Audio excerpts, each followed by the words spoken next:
En fait, 35 %, c'est vraiment l'urgence, c'est habituellement dans un sinistre, et puis bon, la Croix-Rouge a énormément d'expérience, ça fait 150 ans qu'on existe.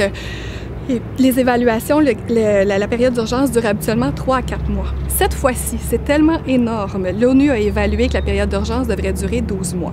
Sauf que c'est sûr que quand nous, on parle de période d'urgence, de rétablissement, etc., après sinistre, ce ne sont pas des périodes qui ont un terme définitif et ensuite la deuxième phase commence. Ce sont des phases qui se chevauchent l'une l'autre. Donc, quand on dit phase d'urgence, c'est vraiment, ça veut dire dans les premiers instants et combler les besoins essentiels des gens.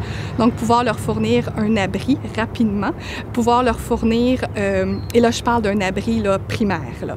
Donc, pouvoir leur fournir de l'eau potable, ce qui est très important, et des articles de secours et des soins de santé.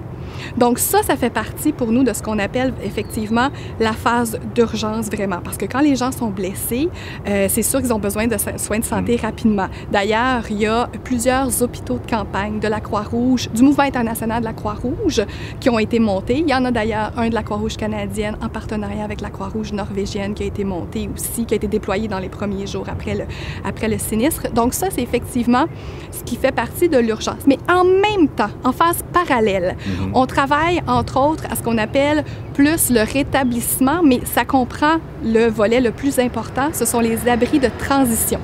Donc, c'est beaucoup plus solide et durable que les abris qui ont été donnés dans les premiers jours pour que les gens puissent s'abriter, mais et ça, c'est le plus important volet là, de l'aide. Ça va représenter 60 %, si je ne me trompe pas, de notre aide aux gens, et c'est déjà en cours.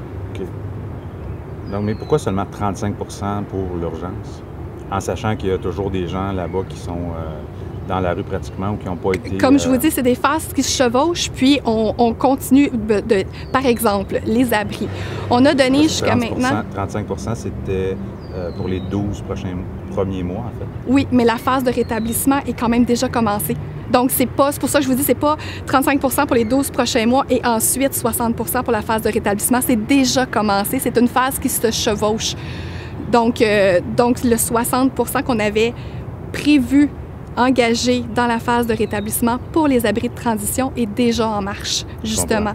Donc, c'est pas nécessairement juste 35 % pour les 12 prochains mois. Au contraire, ce sont des phases qu'on nomme dans notre jargon de façon différente, mais quand même, elles ne doivent pas être terminées avant que la suivante débute.